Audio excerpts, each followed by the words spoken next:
Hello and welcome to the ID Talk podcast. My name is Tony Badzionis, and I'm here with my good friend and pal and co-host Alex Prala. Alex, how do you do? I do fine. How are you? I'm just good, thanks. We're joined today by our another good friend, good buddy, good pal, Mr. Jay Meier, Chief Identity Technology Strategist from FaceTec. Good to have you back, Jay. The last time we spoke to you was in Washington in September on the show floor. And I'm excited to have you back today because I think we're going to talk about something that has been a question that I've had since I got into this industry, however many years ago that was, 7, 8 years, doesn't matter anymore. And that is healthcare, Except to which point out that you're getting old like the rest of us. I'm getting old. I pulled my back, making the rookie mistake of looking slightly to the left this morning. So I'm definitely getting I was old in a and making them. making coffee is a stressful thing now. Just, took a little bit of a glance to the left and used more neck than eyes, and now I'm a little stiff. But when I got into this industry, however many years ago, I remember people telling me that healthcare was the next big frontier, that keep an eye on healthcare, keep an eye on healthcare. And we're in 2025, almost 2026, and I'm still hearing that. And I thought, who better to ask than you? Uh, why healthcare is still considered the next big frontier and you know maybe start from there and go into what Right. you think uh face tech Yeah.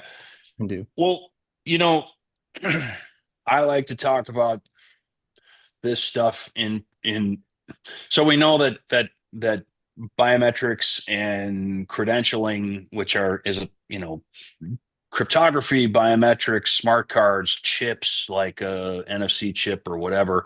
Those are the three sort of legs to the stool, right? And you have to have all three. The benefits of biometrics offset the problems of cryptography. The benefits of cryptography offset the problems of biometrics.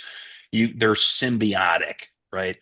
Um, the the attack vector, as we know, which the industry just seems to be starting to wake up to, which is Yeah. fantastically interesting to me because we've been preaching this for so long.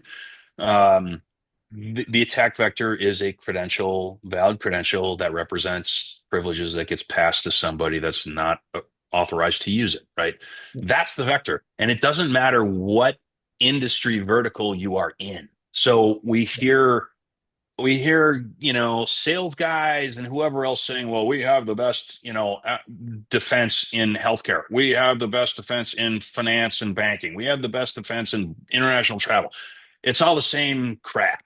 Okay. It's Yeah. all the same stuff. It's just a different name on the same application trying to defend against the same threat. All right. Mhm. But there are differences between the verticals. Healthcare, the way you want to quantify these verticals and think about them is in terms of what kind of information is flowing inside of that vertical and why is that information important to somebody, right? Why would an attacker want that information? Name, address, phone number, personal information, PII, credentials, whatever it is. The attackers want that because they want to go steal money. They want to get into something that they're not authorized to get into so that they can steal money or break things. That's like 99% of the reason why these guys do what they do, right? Yeah. And so we know how they do that. We know how to defend against it conceptually. So why doesn't that happen? Why healthcare? In the United States, something like 70% of healthcare benefits are provided through federal government health programs. Medicare, which is the government program for retired people, healthcare program for retired people. Medicaid, which is the federal government healthcare program for people that are down on their luck, right? And then Veterans Affairs benefits. And Mhm. those three programs, one way or another, represent about 70% of healthcare related expenditures in the United States every year. And if you think about Canada with nationalized healthcare, various countries, wherever you go, more often than not, it's a nationalized healthcare program. So healthcare is a massive, massive, massive component of these economies, right? Um, in the United States, for example, if you think about the information that is flowing around the healthcare system, I mean, just off the top of our head, we have identity data, not just patient identity data, but provider identity data, Right. administrators of payment programs, right? Yeah. Insurance companies, blah, blah, blah, blah, blah. There's tons of that kind of information. So why would a bad guy want that? Because they can then infiltrate their systems and then start stealing stuff or breaking stuff, right? Hmm. That's what they do. You've got medical health record type information, which is related to patient identity information, but it is very different in that it has very, very specific information about that person and what's wrong with them, which again allows somebody to take advantage of other government health related programs. If Hmm. I know that you have neck problems chronically, and I can somehow get your patient identity information, I can take advantage of those. I can get my neck problem solved, and nobody will notice because they'll think they're working on you, right? It's not Right. a new alert. Then you Please have don't do that. government networks, right? Medicare in the United States, Medicare, Medicaid, VA benefits, those are all government. If they have their own networks of communication and transfer of information around, right? And so if you want to infiltrate government resources, healthcare is the place to do it. And there's more. There's payment information. There's Hmm. Medicaid payment. There's reimbursements. There's Medicare reimbursements. There's VA entitlement reimbursements. There's insurance payments, right? Hmm. So I like to say that healthcare represents the confluence of the largest amount of identity or critical data with respect to privileges out there. And Hmm. that's why the US healthcare system is the bullseye for fraud, almost Right. globally. I mean, I gave a speech not too long ago and I pulled up I always do a little Google search, like what happened recently, right? And I was presenting at a healthcare conference, the first time FaceTec has ever presented at a healthcare conference. And I found an article that was only a few days old that showed that US Department of Justice busted a fraud ring and they arrested something like 35 people that were responsible for $15 billion worth of fraud in the US healthcare system. Mm. So the first Wow. question I have is, when I'm in front of the audience, how many of you think that this is all of the fraud in the US healthcare system? And of Right. course, nobody raises their hand. How many of you think that this is just a drop in the bucket? And everybody raises their hand. Everybody knows. Okay.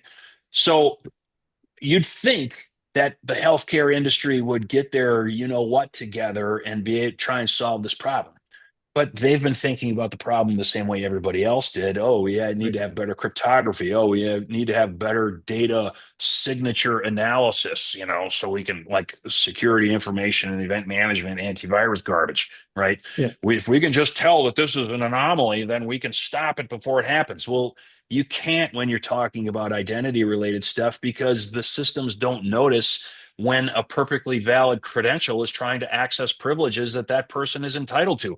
They don't know that you're not the person that's represented by the credential, so they don't know to flag it as erroneous or as an Right. anomaly, right? So why doesn't it change? Well, it needs a brain transplant, first of all. Second of all, these are what I like to call highly regulated industry. Okay. And there's a whole group of these industries. Banking. If you think about what highly regulated industry. Why would it be highly regulated? Because, why would the government want to regulate this industry so much? Because if the industry fails, it's a catastrophic event for the country, Mhm. right? It is a matter of national security.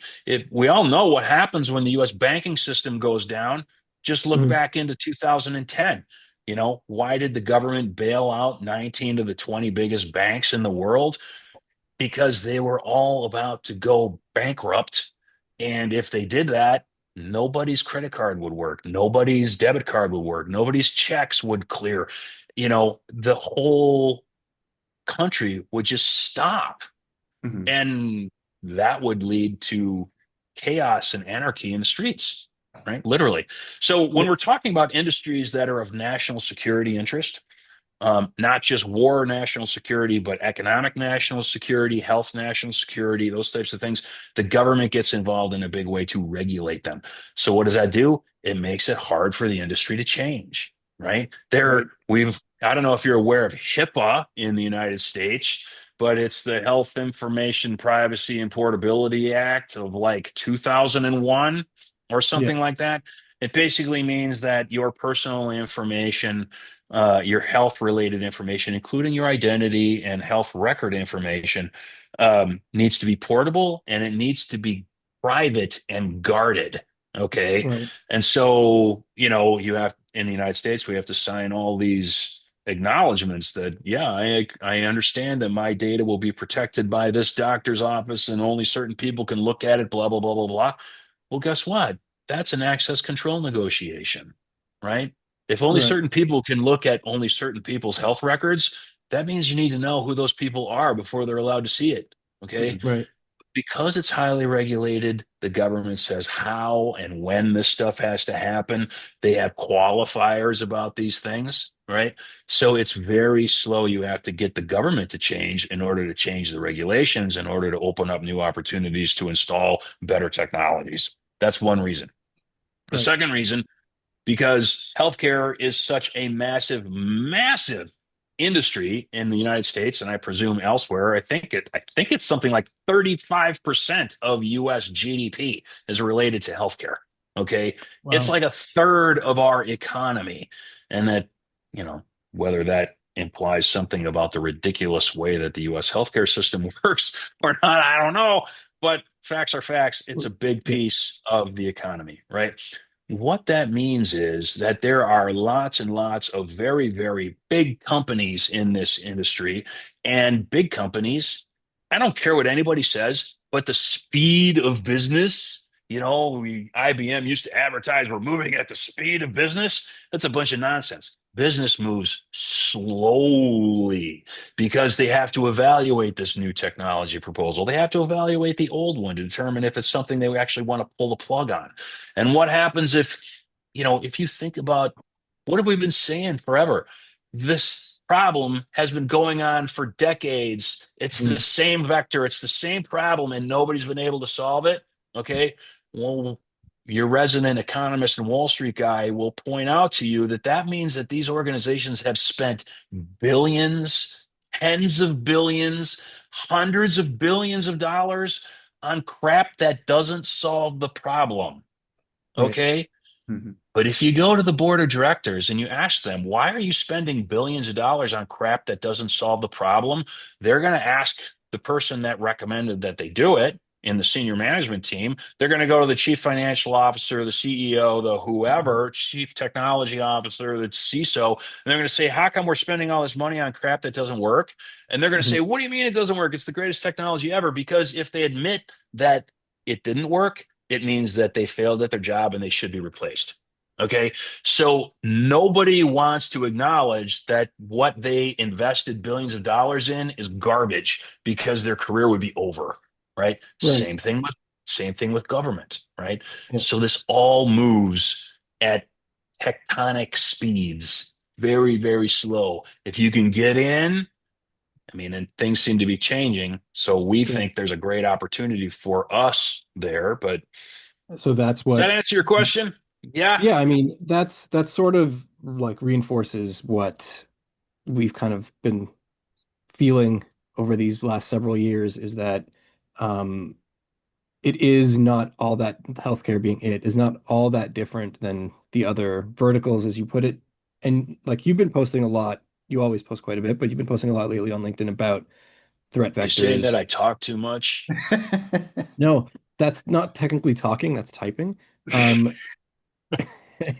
and so do you think, I mean, it's kind of as a Canadian on the outside, listening in and looking in on this, because our healthcare systems are so very different, uh, it's frustrating to hear how big of a problem it is and how people like yourself know that it's a huge problem and that it needs to be addressed.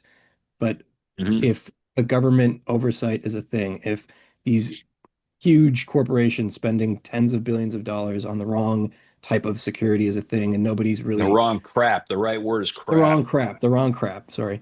Um, what is it going to take? Like, is it going to take some sort of a massive breach? I know that there have been tons of cases over the years of people holding hospitals for ransom. I Yeah. think that was more a case of like locking them out of their system. I forget what those ransomware things were called. They had like a name. Um, and you They even come see up it with in like new names. They you they see it come in up with new like names all the time. yeah, and like Uh-oh. it's in TV shows. Like Mr. Robot had Yeah. like a cool thing about hacking healthcare, hacking a hospital. But You watch a I show guess like called what's it, Mr. Robot? I used to. It was quite good. My children Uh, watched a show like that once, I think. no, this is not for kids. No. Okay. Um, but yeah, I mean, like what's it gonna take? Like I know that you're Yeah. very convinced and very convincing that like liveness, you know, UR codes put a specific sort of solution on it, but just in general, the world that you live in, the world that we live in has solutions to these problems. But Yeah. like, what is it going to take if there are all these huge hurdles? Um, Well, let's just think about, we have to compartmentalize it a little bit. First of all, let's talk about the solution. Okay. The potential solution. Until AI emerged as a tool that biometric vendors could actually use to improve, what does AI do? People don't really, I think people are stupid about the way they think about AI. What AI does is accelerate productivity of something. Okay. That's what it mhm, does. It does everything that people did, only it does it way faster and way more accurately, maybe, but it increases productivity. Okay. So when AI emerged as something that biometric vendors could use to before that happened, biometrics were not accurate enough to be really valuable. The inaccuracy, the lack of accuracy, and the lack of liveness meant that using biometrics was a risk. mhm, Okay, that's just a fact. The industry's been around forever, but the technology, for all the reasons that we talked about in the previous podcast about what's wrong with face matching or 2D versus 3D, blah blah blah, the amount of data that you can measure. Well, that's what AI does, is it finds new kinds of information to measure and then lots of it, right? So for the longest time, biometrics were not ready for prime time, so they didn't get mhm, used. You know, they are biometrics by and large are now ready to use. Liveness is some liveness capabilities work really, really well. One in particular works really, really well. I can point you to that company if you want. Other ones work pretty good, and other ones don't work at all. Okay. Uh, but by and large, the efficacy of the technology has improved to a point where it actually can be impactful without causing more problems than it solves. Right? That's one thing. mhm, So, the PKI fallacy and cryptography is a solved issue. We can secure data, outside of quantum nonsense, right? Which will be solved. And it may have already been solved. I don't know. But cryptography, generally speaking, is a solution to a problem that is not questionable. It's a solved problem, right? It's the other side, the human binding to the credential, to the privilege that was not solved. That's what the improvements in biometrics and liveness facilitates. So now we have the technical capabilities to solve the problem, okay, where we didn't before. Another reason is, why is it going? Why now? Why is it going to change? Well, the bad guys have been doing push-ups the whole time, right? They're getting better and they're using AI to their advantage. Their attacks are getting more sophisticated, they're getting more impactful. The value of the risks of these things is getting to a point where companies cannot ignore it anymore. One of the things I like to point out in banking, for example, banks will never tell you that their security systems suck. Okay.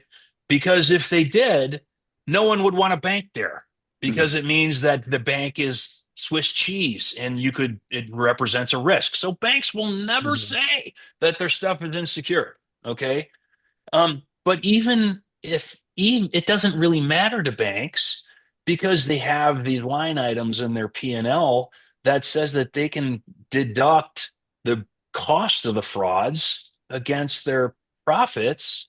And so Hmm. it reduces in it, there's a mathematical reason why on a P&L they can have that kind of expense, especially when they can offset it in other areas by raising interest rates. Banks and credit card companies and finance companies don't bear the risk of this. They just raise the interest rates that they charge regular old people so that they transmit the risk back onto the borrowers. You know what I mean? So Mhm. they don't care. They can BS everybody about how good their stuff is because they don't have to care about it. What they really have to care about is whether or not people trust them. Okay.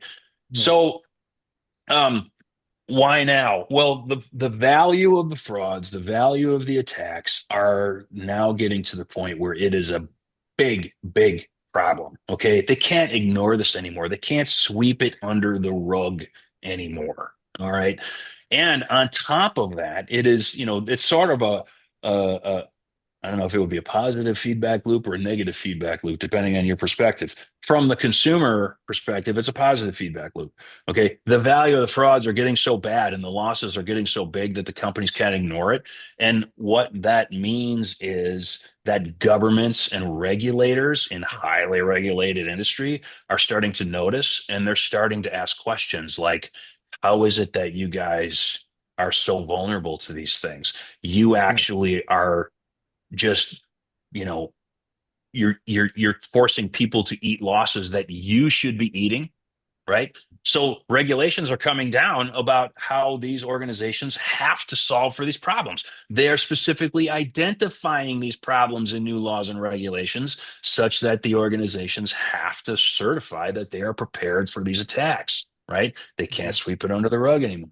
And on top of that, the judicial system in the United States and maybe elsewhere is starting to think about it differently too. And we're starting to see lawsuits from organizations. They're so, for example, who's ultimately liable for the breach? Okay, let's say that bank ABC gets breached and somebody steals all the identity data out of bank ABC, right?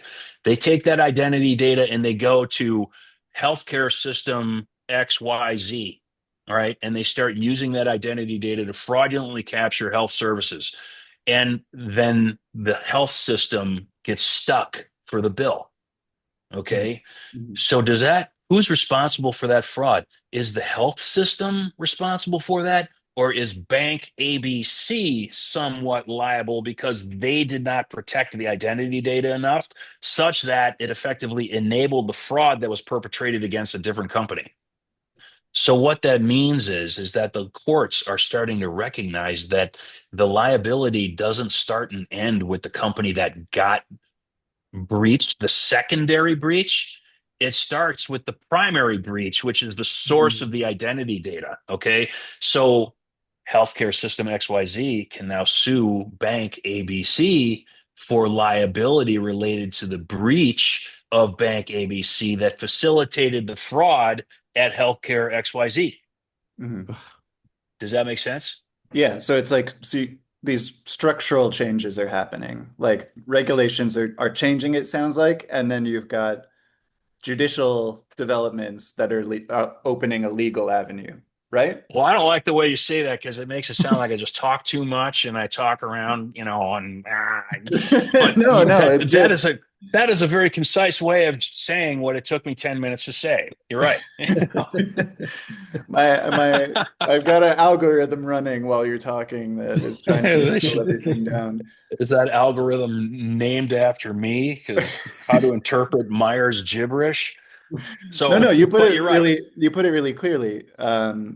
And so that kind of leads to, I'm curious, you mentioned earlier that FaceTec was at its first healthcare conference.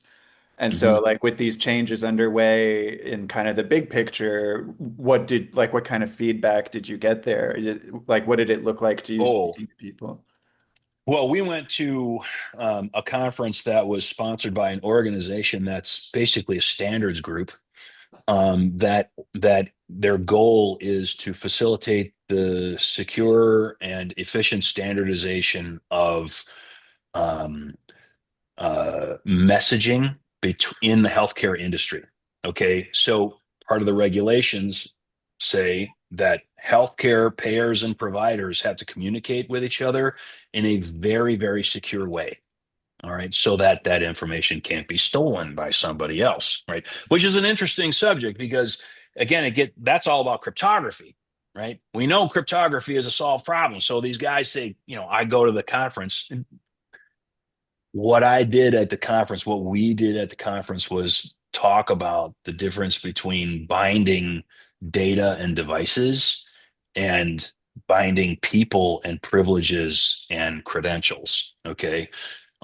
And it people were just like amazed. They're like, thank God you've come. Because that is exactly what's going on. Like they couldn't believe it, right? And even the companies that were there with their great big booth that said, we have the most secure messaging system on the planet, and this is why you should spend bazillions of dollars with us. We'd walk up to their booth and say, well, here's our question. How do you know? Like they're talking about secure emails, right? Right. Cryptographically secured emails. And yeah, it's great. It works really good between your device and my device, right? So the question is who sent the email? And the guy was just dumbfounded. Like, what do you mean? Well, how do you know who pressed send?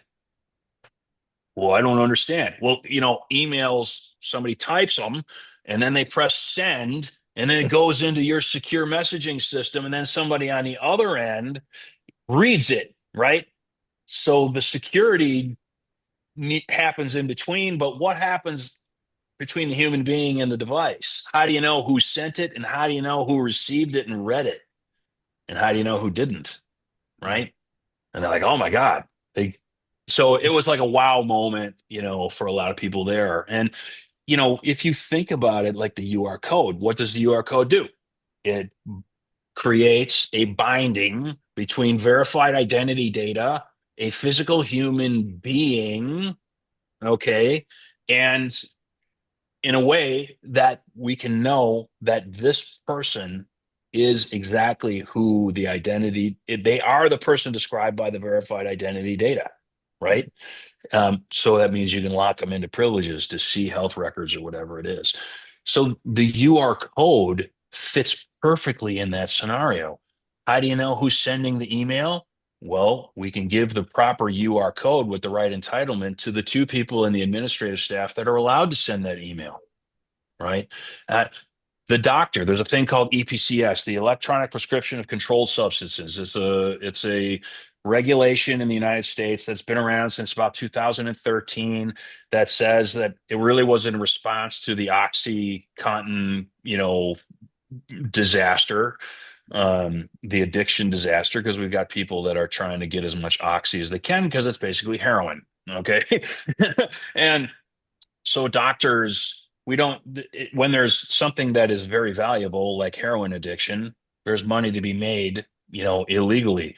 And so you can't, in the United States, you no longer can write a paper handwritten prescription for oxy, for a controlled substance. It has to be digital. It has to be submitted electronically. And the person that is authorized to submit the prescription is supposed to use multi-factor authentication before they're allowed to submit it to the pharmacy, right? Mhm. Well, we all know that multi-factor authentication is a bunch of garbage. It doesn't work very well, and we know why, okay, which is what we've talked about for the last couple of years. So that all has to change. But when the doctor gives the nurse or the tech his credentials because he's too busy playing golf to send in the prescription, right? And the tech says, well, I could send this somewhere and I could make the dosage for bigger. And, then I could have my buddy show up at the pharmacy and pick up the prescription and then we could sell it on the street, Mhm. Mhm. right? Yep. That was like the talk of the event. Yeah. Well, that's what a UR code solves for. If the hospital allocated privileges to send that prescription in electronically and they required the use of a UR code to make sure you are the person that's allowed to send that in, right? Mhm. And on the other end of the sequence, the pharmacist How do you know the tech didn't take it and then slip the controlled substance to their brother-in-law who's a junkie and who's selling it on the side, right? So we can control who sent it. We can know who received it. And if you wanted to, you could even go further and give a UR code to the patient that's allowed to pick it up or their agent that's allowed to pick it up. So you know that this is the same person that's described by the electronic health record that's at the hospital, right? Mhm. So the doctor uses the UR code to make sure that they're the only doctor that's allowed to use that electronic health record. The doctor, they use the UR code with the patient to make sure the patient is the one that's entitled, that's described by the health record in and of itself. The doctor then uses the UR code to send the prescription to the pharmacy. The pharmacist uses the UR code to make sure they're the right person to receive it. And then the patient shows up at the pharmacy and says, "Here's my UR code. I'm the guy that's supposed to be taking all that oxy." Mhm. Right? Yeah.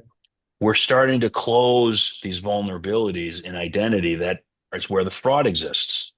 I don't know if I answered your question. Did I answer your Yeah, question? yeah. Well, Or do, or do you you want were to render saying that that down into a 5 second soundbite again? you were Yeah, saying that run program. the message you brought to this conference like resonated. Uh, Yeah. Oh, and right.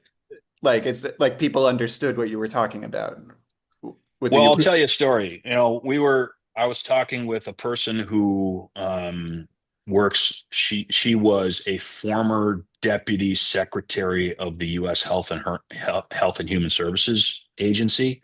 So she was way up there in the chain, right? And now she does something like that in one of the largest states in the United States. Okay. And somebody said, you gotta go check out these UR codes. Right. And so I was explaining to her what we like to do is explain to people what the UR code does. And then once like I told you guys before, once the light bulb kind of turns on, Yeah. they know where it fits. Right. Mhm. Right. So I explained it to this woman and she said, Medicaid fraud. It was like a blank look on her face. It just sort of like popped out of her mouth like Medicaid fraud. I was like, Yeah. yeah, but Yeah. how? And she said, well, home healthcare services. She said that's one of the biggest problems we have for did I say Medicaid or Medicare? Paid. Medicaid fraud. Yeah. So some diabetic guy in the United States that's been, drinking hydrogenated vegetable oil for years and he's got huge diabetes and he lost a leg already and he can't move around because he's 600 pounds down in Louisiana or wherever he is. He has a nurse show up at his house to give him his insulin or to make sure that he's bathing or whatever it is, right? And there are service providers that Medicaid pays to do that home healthcare service, right? Well, those providers can commit fraud like there's no tomorrow. They have people going to these places that aren't qualified to do the work, and then they bill it out. Or the person doesn't show up at all and they bill it out to Medicaid, right? Mhm. Mhm. Or, so the UR code, for example, could be used to make sure that the right nurse shows up at the house at the right time. This is the right patient at the right time. It could with a device that has a geolocation type of thing and a timestamp on it. They could basically clock in and clock out when they show up at the guy's house, right? Mhm. And know that this person who works for this company was at this guy's house during the hours of noon and 3 p.m. and left at 3 p.m. And so they bill out for 3 hours to Medicaid or whoever, right? And this woman was all about that. She said we could shut down a pile of fraud in that state just simply using it that way. Make That's cool. sense? Yeah. Yeah. So it was Um, extremely well received. We've been invited to participate in their standards work. We've been invited to participate in a lot of things, and it really made the decision we have to go deep into healthcare because right. the time is right.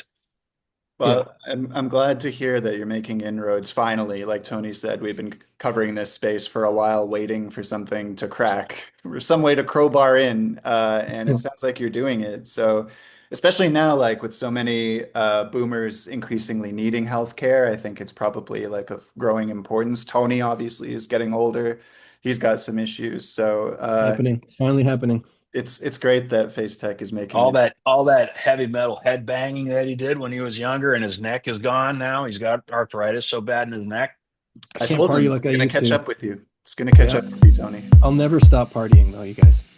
Woo-hoo.